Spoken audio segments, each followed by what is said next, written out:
Hey, good morning, Drake. Thanks for joining us. I'm very happy to, Gerard. It's a special occasion. I'm happy to connect with you all today to take a moment to reflect on somebody very, very special to us. Absolutely. So it's no secret that JT was a huge advocate and fan of the great work you guys do at the Palmer home. What has he meant through the years to the organization? Well, I think it's, as I was thinking about what I would describe as sort of JT's evolution.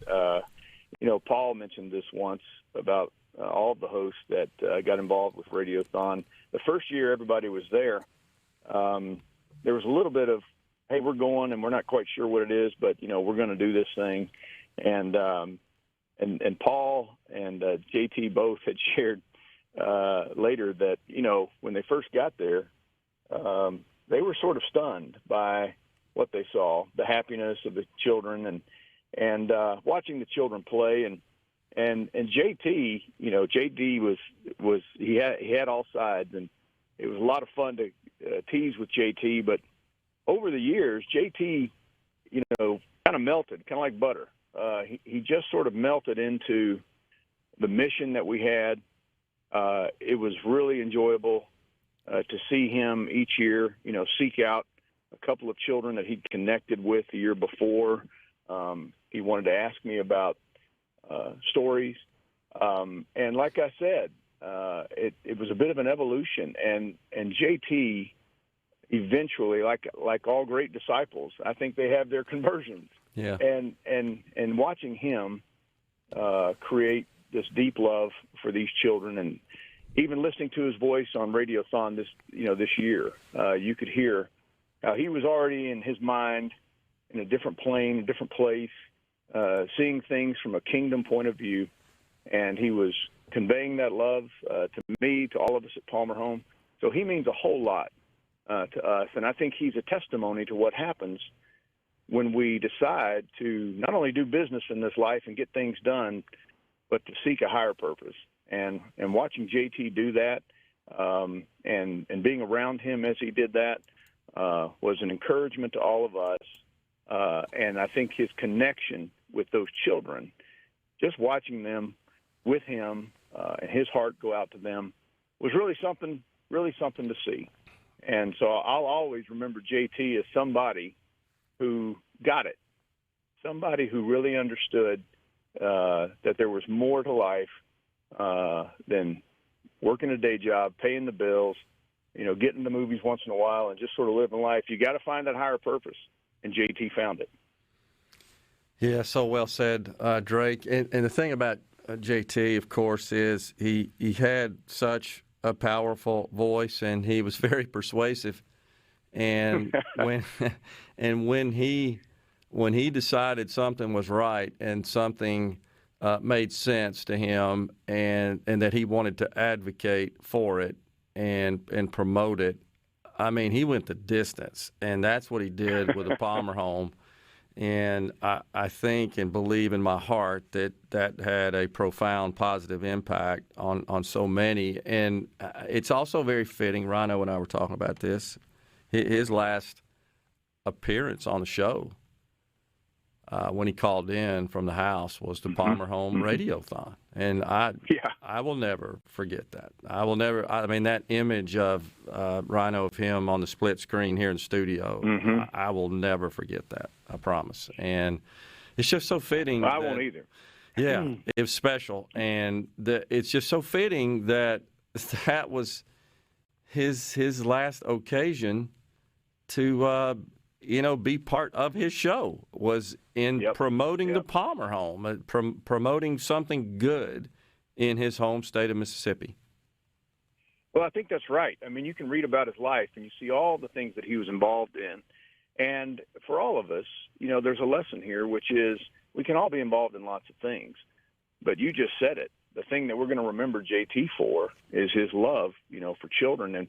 And when you think of, and of course, obviously the love for his family and the people around him, but it's interesting to me that in life there are certain people, if they're against you, you don't want that. But if they're for you, boy, you sure want it. And that's how JT was. That's you know, a good point. I wanted him on our side. Yeah. And like any hard driver, you know, when he set his sights on something, he went hard at it. And like I said, watching that transition when he moved from, he's kind of like the Apostle Paul hustling down that road, and then he got knocked down and saw something, and he was never the same after. Yeah.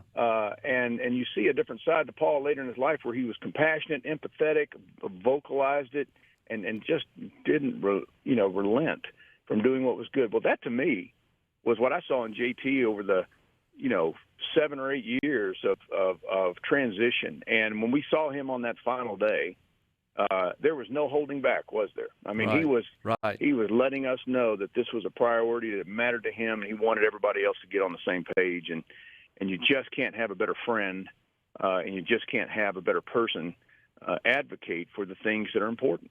And that's what JT did for us. And we've sort of lost a warrior, and my hope is that 1,000 other warriors follow his lead and see the example that he set, because he sure did. He set the bar high. It's so, it just makes me think that on that day, I mean, given his condition, his circumstances, he unselfishly didn't discuss that. He talked about, hey, folks, you need to call in and you need to help this organization. I mean, he was doing that on that day, and it was clear that he had just been in the hospital fighting off infection, and he was weak from that. But it didn't matter. Yep. He was going to call in, be part of the radiothon, and he was going to implore people to help. Something else, Drake, I'm not sure if you've ever walked the halls here at SuperTalk, but there are numerous really cool framed photos. Many from the Palmer Home Radiothon events, and there's JT in all of them amongst the kids. I mean, that is his legacy here, and that is how he is memorialized here on our walls, in the photos, and so it's him doing what he liked to do, which is get out and help and use his voice to do so. Well, I've seen those pictures, and they are really remarkable because they do serve as a testimony. And again, this is an opportunity for all of us to, it's a hard day. It's been a hard few days absorbing the loss of JT, and just coming to grips with that. But JT probably today, if he could talk to us, he would say, guys, get up and keep going, keep moving. And he'd be in better strength to do it. But he used every bit of strength that he had the other day. Like you said, he'd just been through, hard physical, exams and trying to get things going.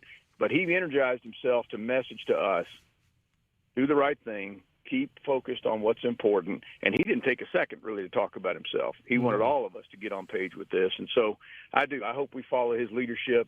I'll always remember and love JT for showing us what it takes. You got to move certain things aside, and you got to focus on what's important. And that's what we're going to remember him for, right? We're not going to remember him for all those other things that don't really matter. We're going to remember him for what does matter. So true. He was, again, such an inspiration and just a fine example of how to live a godly, unselfish life. Drake's, it's been an honor to have you on the program today. I appreciate that so much, and God bless you and the work your team does, and we'll talk soon. Well, from everybody at Palmer Home, love to the family, and thank you for the relationship and the opportunity to speak to this. Thank you. Take care, Gerard. You bet. You too, sir. We'll step aside right here for a break, and when we come back, we've got some very interesting audio that Rhino has dug up. You know who JT's favorite rock band was, Leonard Skinner. We got some great audio that you want to stick